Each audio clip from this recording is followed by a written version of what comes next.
Okay, so apparently you guys really loved my video talking about the hypothetical plausibility to see the Byaku Sharingan. So today we're going to be talking about the RinneTenseigan, right?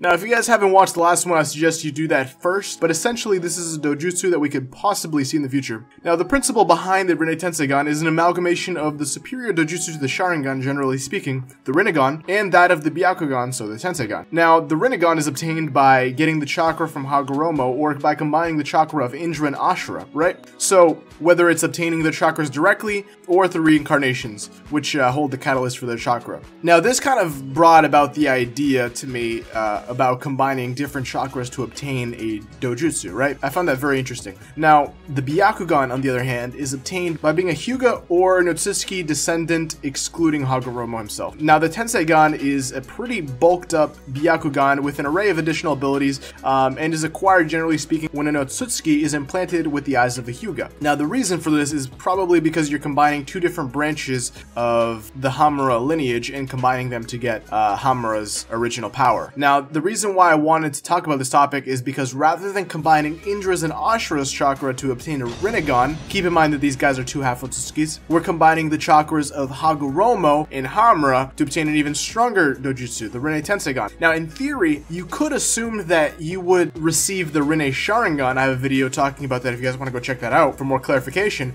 but we've already seen directly how that is obtained on two separate occasions by using completely different methods, and those methods don't seem directly correlated to the Byakugan whatsoever, so we can hypothesize that the combination of these powerful Otsutsuki chakras can give rise to a separate dojutsu. But before we talk about the exact dojutsu abilities and what it would look like, let's kind of refer to the classic Punnett Square, right? So we can determine the exact plausibility. If you don't know what that is, I briefly covered this in my Byaku Sharingan video, but it's basically where the capital letters are going to represent the dominant genes and traits, and the lowercase ones are going to represent the recessive ones that are masked by the dominant traits and are only showcased when there are two lowercase letters together, right? Now that we've kind of got that settled, we know that Hagoromo and Hamura are both heterozygous for a dojutsu, meaning that they have one capital letter and one lowercase letter, meaning that they have both traits, but obviously the recessive one is masked by the dominant one. And they're heterozygous because their mother was homozygous dominant, she was an Otsutsuki, while their father was not, so he was homozygous recessive for dojutsu traits. So this would literally mean that only heterozygous children would be born, being Hagoromo and Hamura. Now, Hagoromo and Hamura also have descendants with humans, which means that they both have children, but obviously it would become a little bit more diluted. So 50% would be heterozygous and the other 50% would be homozygous recessive. This is super consistent with Hagoromo's case because one child, obviously there's a 50-50% chance, so one child never passes down any dojutsus to any of his descendants, being Ashura, and the other is fully capable of passing down a dojutsu, that being Indra and his descendants, the Uchiha clan, right? In Hamura's case, it gets a little bit more tricky because with the Byakugan, because pretty much all of his descendants are depicted with a Byakugan,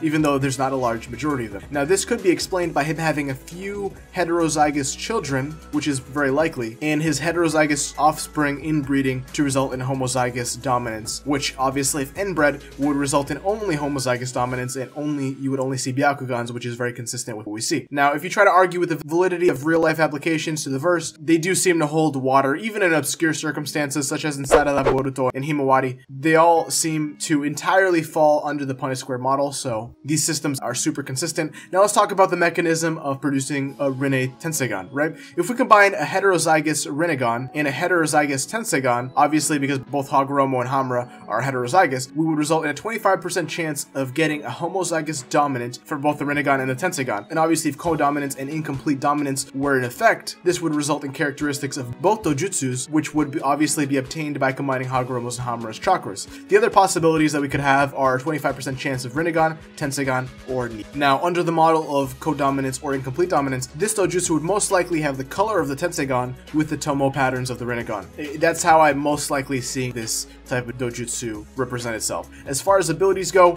this would probably have access to all the passive pain abilities, including attractive and repulsive forces, being able to extract souls, mechanically enhancing one's body, summoning creatures, being able to absorb chakra, revival, being able to use the black chakra receivers, possibly having a unique ability like Sasuke's time-space ninjutsu or Madara's limbo clones, 360 degrees field of vision, roughly speaking, being able to see extreme distances, having a chakra mode, having all nature transformations, and truth-seeking orbs. Now, as you've probably noticed, this is a very very OP dojutsu and is by far the most OP known to date. Now, once we get more information on the Jogan, they might have a similar representation of these ideas put into play. I have a video also explaining the Jogan if you want to go check that out. But now that we've talked about the plausibility, how it could happen, how strong it could be, and what it could do, I think it's pretty clear that this dojutsu is ridiculously overpowered, which makes sense why the writers want to keep this ace up their sleeve hidden for a while, right? The exciting thing is that I previously talked about Boruto versus Sarada are eventually going to end up growing up, and we're going to finally see the two Otsutsuki paths merge once again. Now, Kishimoto did state in an interview that if the Sharingan user and the Byakugan user were to have a kid, the kid would most likely have two dojutsus. You guys pestered me about this so much in the last video, even though I did mention it in my description. It is definitely fun to speculate what would happen and how things could happen,